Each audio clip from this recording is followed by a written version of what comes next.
안녕하세요. 탐색몽입니다. 11월, 지금 시간은 11월 3일 일요일 저녁인데요. 우리나라 증시가 10월 마지막 금요일 좀 상승해서 마감을 했습니다. 금요일날 미국 증시가 마감을 했는데요.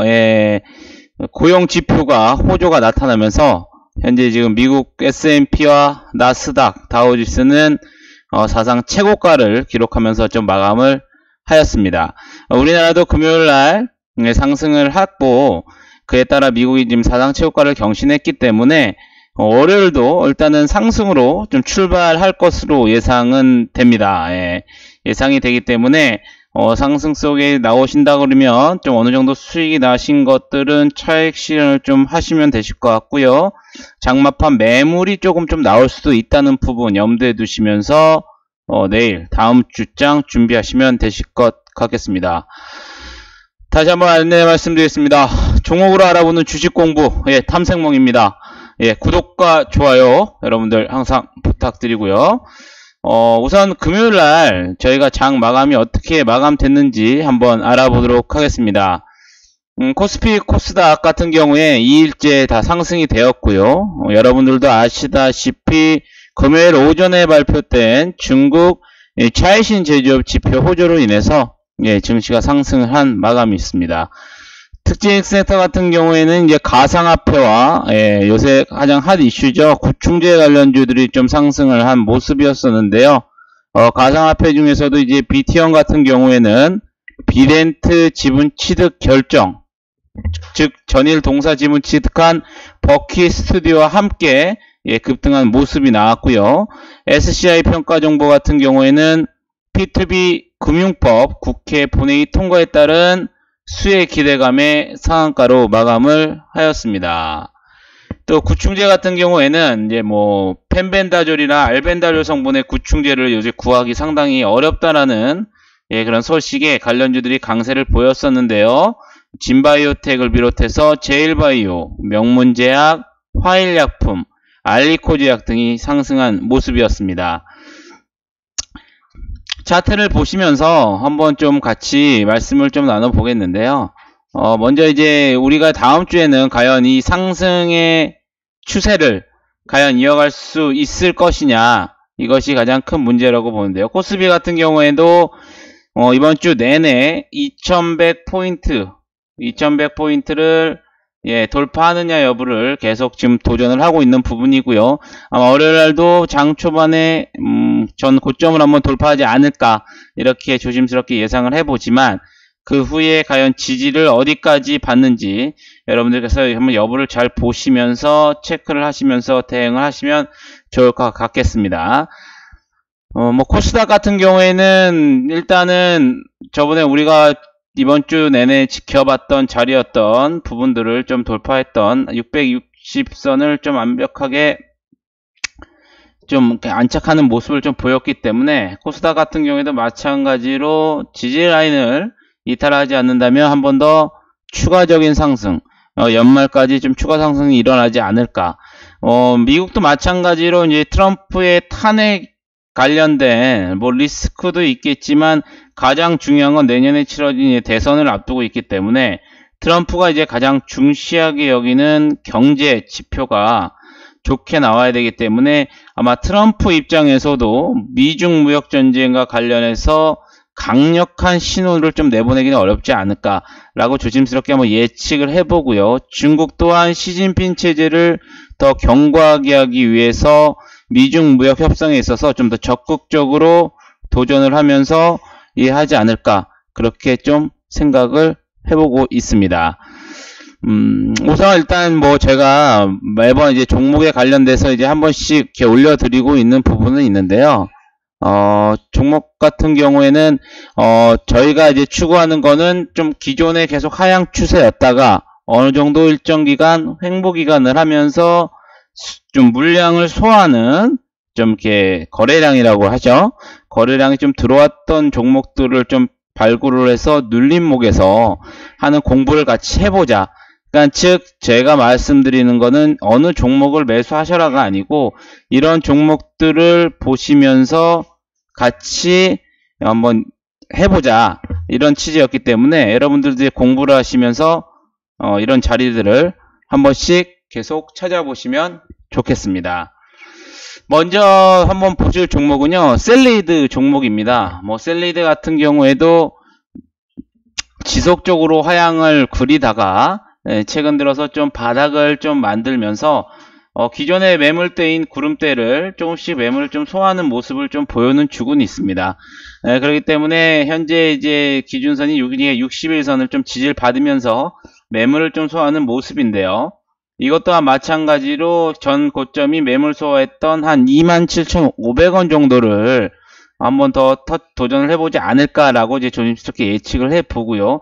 이것 또한 마찬가지로 아래 60일선이 좀 이렇게 지탱을 하고 있는 모습이고, 구름대 마지막 하단이기도 하기 때문에 만약에 최악의 경우에는 21,000원을 여러분들께서도 좀 지지 라인으로 좀 보시면서 좀 대응을 하시면 되실 것 같다라는 말씀을 한번 좀 드려보도록 하겠습니다.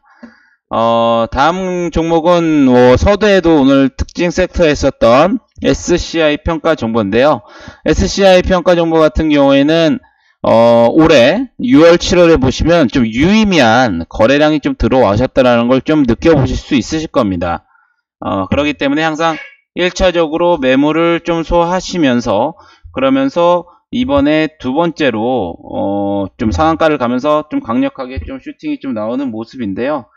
그렇기 때문에 이 부분에 대해서 한번 여러분들께서 좀 단기적으로 좀 대응하실 분들은 공략을 해보셔도 좀 무방하지 않을까 라는 말씀을 드리고, 이것 또한 또 눌림목을 이용하실 분들은 마찬가지로 한 2,500원 정도에서 눌림을 줬을 때 한번 지지 여부를 한번 살펴보시는 게 더 낫지 않을까 라는 생각도 드리면서, 이거 같은 경우에는 구름대 위인 3,000원 정도를 돌파하는지 여부를 한번 확인해 보시면 좋을 것 같겠습니다. 다음은 또 이제 마찬가지로 이제 가상화폐 비덴티 지분했던 버키 스튜디오인데요. 버키 스튜디오도 마찬가지로 최근 들어서 한 4일간 갑자기 거래량이 좀 들어왔던 모습이죠. 그러면서 1차적 슈팅과 2차적 매물대에서 매물이 좀 소화되면서 이틀간 거래량이 줄어들면서 했다가 금요일날 거의 상한가 부분까지 올라갔다가 224선을 좀 맞고 내려오는 모습입니다. 그렇기 때문에 이것 또한 마찬가지로 단기적으로의 좀 상승 여부를 한번 좀 체킹을 해보시면 되실 것 같고요. 조금 스윙 관점으로 보시는 분들은 이 주식이 과연 61선과 구름대 하단선을 지지하는지 이 여부를 보시면서 한번 타점을 잡아보시고 대응하시면 좋으시겠다라는 말씀을 한번 드려보겠습니다. 다음 한번 보실 종목은 루트노닉입니다. 루트노닉 같은 경우에도 지금 추세가 하향 추세였다가 올 이제 8월 들어서죠. 8월 들어서 좀 유의미한 거래량들이 좀 들어오고 있어요. 그리고 나서 마찬가지로 이것도 지지 라인이 구름대 하단과 60일선을 좀 지지를 받으면서 이것도 금요일날 약 10% 넘게 좀 그 슈팅이 나왔던 모습입니다. 그렇기 때문에 이것 또한 마찬가지로 이 지지선과 했던 8,500원을 이탈하지 않는다면 여러분들께서도 한번 맥점을 잡고 대응을 한번 해보시면서 어떻게 움직이시는지를 관심 종목으로 뽑아 놓으시고 한번 대응을 해보셔라 라는 말씀을 한번 드려보는 겁니다. 왜냐면 이제 저희가 이제 이 종목이 오르다 내린다는 게 아니고요. 우리가 어떤 종목들과 움직임 형태를 기준을 잡아보자라는 해서 예시로 드리는 거기 때문에 한번 움직임을 지켜보자, 그렇게 이해하시면 되실 것 같고, 마찬가지로 항공화장품 같은 경우에도 좀 뭐 이전에 언급을 드렸었지만 8월 달에 일단 좀 매물 소환 흔적이 있다. 거래량들이 매물 소환 흔적이 있고 옆으로 거래량이 없이 좀 행보를 좀 그리면서 추세를 이어가는 모습이었고, 위에 있던 일단은 매물대 구름대를 조금씩 뚫으려는 시도가 나오고 있다. 그렇기 때문에 이것 또한 마찬가지로 구름대가 있었으면 슈팅이 한번 좀 나와보지 않을까. 화장품주들이 요새 조금 좀 올라가고 있는 모습이죠. 뭔가 좀 꿈틀대는 모습이기 때문에 한번 좀 눈여겨보자 라는 말씀을 좀 드려보겠습니다. 다음은 또 YMC입니다. YMC 같은 경우에도 뭐 단기적으로는 하락 추세였다가 이것 또한 마찬가지로 9월 달에 유의미한 거래량들이 들어오면서 최근에 뭔가 매물을 좀 돌파하려는 좀 시도죠. 그러니까 이런 거 같은 경우에는 최소한 우리가 한 4,000원 정도는 이탈하지 않는 범위가 좋은 거고요. 그죠? 그렇기 때문에 이 눌림 자리를 활용해서 한번 스윙 관점으로 대응을 해 보시는 거고, 만약에 이것도 박스 하단인 3,500 거의 3,600원이라고 볼 수 있겠네요. 3,600원 이탈하게 된다면 우리는 이거를 다시 한번 좀 리스크 관리를 하시면서 관망하시는 태도로 보셔야겠다. 일단은 이 구름대인 매물대를 소화하는 과정이 좀 필요할 거라고 좀 보기 때문에 한번 관심 종목에 놓고 이런 포지션에 있는 종목들은 어떻게 움직이는지를 한번 눈여겨보시면 되실 것 같겠습니다. 마지막으로 보실 종목은 보강산업입니다. 보강산업 같은 경우에도 마찬가지로 좀 어떻게 보면은 우리가 이제 속히 말하는 급등주나 약간 세력주의 좀 모습이 조금 형태는 좀 보이고는 있습니다. 왜냐면 이제 8월 달부터 보시면 약간의 이제 그 꼬리를 단 거래량이 터지면서 꼬리를 단 모습들의 흔적들이 좀 많이 보이고요. 그리고 나서 약간의 좀 우상향형적의 지금 추세를 그리고 있습니다. 물론 이제 그 세력주 같은 경우에는 급등하기 전에 한번 고를 한번 팠다가 이렇게 가는 경우가 이게 많이 있죠. 예, 그렇지만 일단은 유의미하게 이 거래량들 매물 소화한 흔적들이 있다. 즉 매물 소화라는 거는 즉 매집이라고도 할 수 있는 부분인 거죠. 그렇기 때문에 현재는 단기적인 일목균형표 기준선, 예, 다시 한번 제가 이걸 지우고 할게요. 4,600원 선을 돌파하느냐, 4,670원을 돌파하느냐가 여부고요. 이게 또 슈팅이 나온다 그러면 한번 가능하지 않을까라고 한번 공부를 한번 해보도록 하겠습니다. 그래서 이런 종목들 같은 경우는 지금 이격도가 조금 벌어져 있기 때문에 한번 고를 판다고 그러면 여기까지도 한번 고를 파줄 수가 있다. 예, 고를 파줄 수가 있다. 4,000원 부근까지도 고를 파줄 수 있는 부분이기 때문에 그런 걸 유념해 보시고 골파한 다음 이격도를 좀 축소한다면은 올라갈 확률이 있다. 위에 매물 소화를 지금 했던 모습이기 때문에 이건 충분히 언제든지도 5,500원 부근까지도 슈팅이 가능할 수도 있다라는 걸 한번 지금 조심스럽게 예측을 해보겠습니다.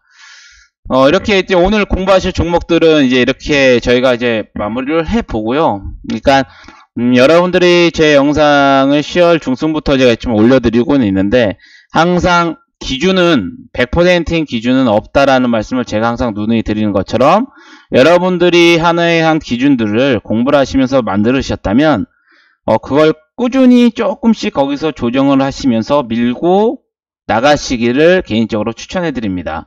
왜냐면 조금 하시다가 또 이걸 보시면 기준이 계속 움직이다 보면 투자하시는 데 있어서 상당히 혼란을 가중시킬 수 있는 여지가 없지 않아 있습니다. 그렇기 때문에 본인이 정했던 그 기준선을 조금의 미세한 조정을 할지언정 그걸 한번 계속 공부를 하시는 것이 여러분들의 투자의 가장 좋은 길이다 라고 생각을 하시고요. 마지막으로 항상 제가 당부드리는 거, 주식은 그 누구도 대신해 줄 수 없는 거고 여러분들이 그만큼 투자를 하셔야 그만큼 열과를 얻을 수 있다라는 점 이렇게 하시면서 공부를 틈틈이 좀 하시면 좋겠습니다. 다음 주에는 좀 11월 달에는 조금 뭔가 좀 활기차고 좀 상승폭이 큰 우리나라 한국 증시가 되기를 바라겠고요. 여러분들의 투자에도 항상 성공만이 기다리기를 기원하겠습니다. 그럼 저는 여기서 방송 마치겠고요. 마지막으로 영상이 도움이 되셨다면 구독과 좋아요 항상 부탁드리겠습니다. 감사합니다.